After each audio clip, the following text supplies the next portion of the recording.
Quelles sont les qualités bouchères les plus recherchées? Alors, ce qu'on va vouloir décrire quand on regarde un animal en cours d'engraissement, comme la vache devant laquelle on est là, ça va être bien sûr le meilleur compromis entre le développement squelettique, mais surtout le développement musculaire. Donc, par rapport à ce compromis-là, je vais attaquer par les qualités primordiales, qui sont les qualités bouchères et musculaires. Donc, on va chercher à avoir des animaux qui soient le plus soudés, en partant du dessus de l'épaule jusqu'à la pointe de la fesse. Donc, c'est-à-dire des animaux qui sont faits d'un seul bloc. On va vouloir décrire un cylindre avec des largeurs à l'épaule qui soient très bien proportionnées jusqu'à la pointe de la fesse, avec un milieu de traîne de côte relativement bombé et dessiné, comme sur l'animal devant lequel on est. On voit même là, il y a un début de gouttière qui commence à se dessiner. Donc ça, c'est sur tous les morceaux nobles. Hein. On voit là le milieu de traîne de côte.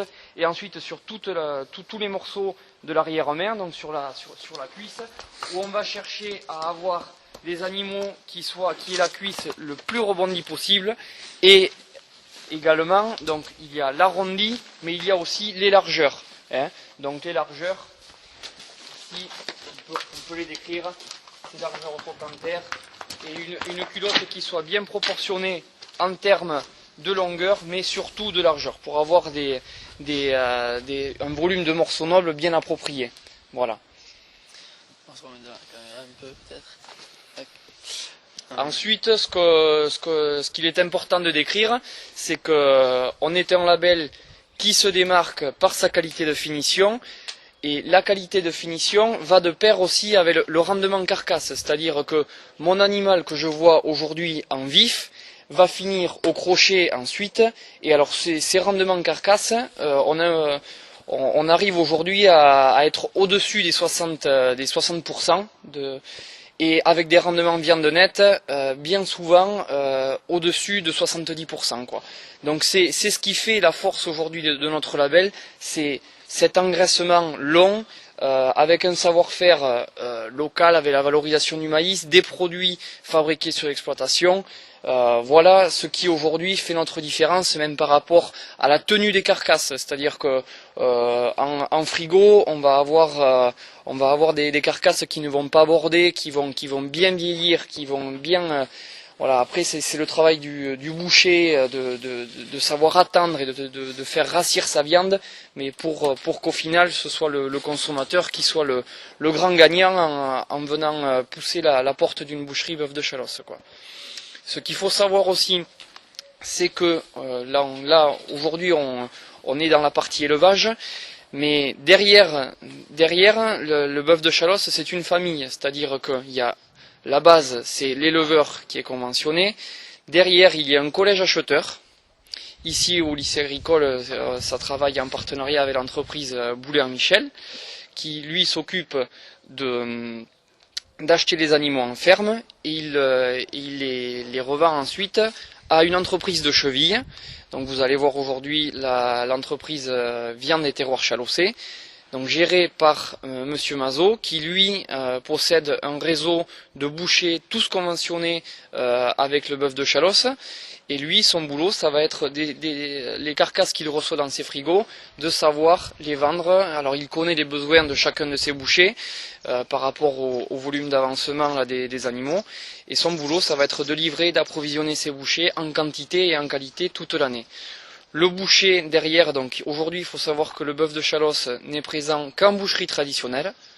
Donc on est un réseau où on a 250 éleveurs conventionnés pour approvisionner 70 artisans bouchers qui sont répartis dans toute la France. À grande majorité, on a une grande population de bouchers présents dans le grand bassin sud-ouest, mais aussi avec une clientèle dans le sud-est, sur la région parisienne et quelques points comme ça étalés un peu dans toute la France.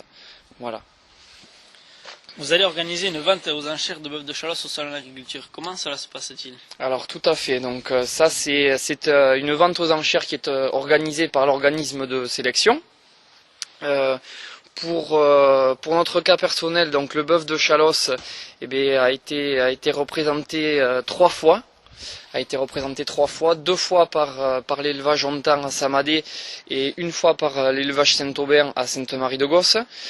Donc si vous voulez, cette vente aux enchères elle est organisée, donc c'est l'OS Blonde qui met en avant pour promouvoir donc la blonde au travers de ses qualités bouchères, parce que le concours blond mettra en avant le volet élevage, mais la vente aux enchères mettra en avant la finalité du produit, c'est-à-dire la vente bouchère. Voilà.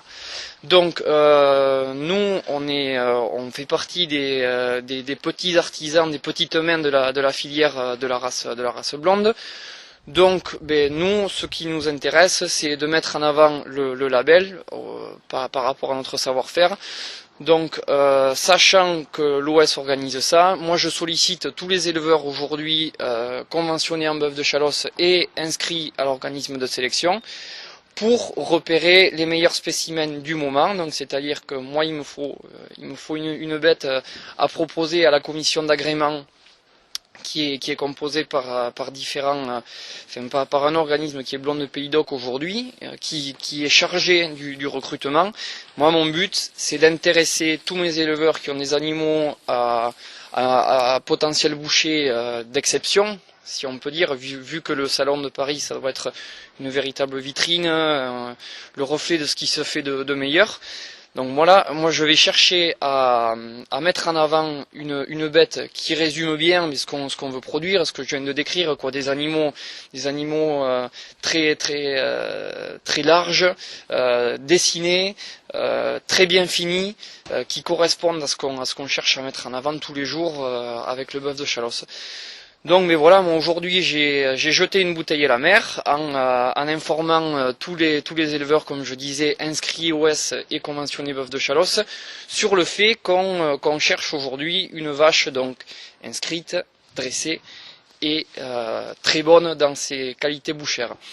Donc voilà, et moi je passe dans les élevages, je vais essayer de trouver le meilleur compromis à proposer à la commission d'agrément, en espérant que la bête que je propose soit retenue pour représenter l'élevage landais, mais aussi le bœuf de Chalosse.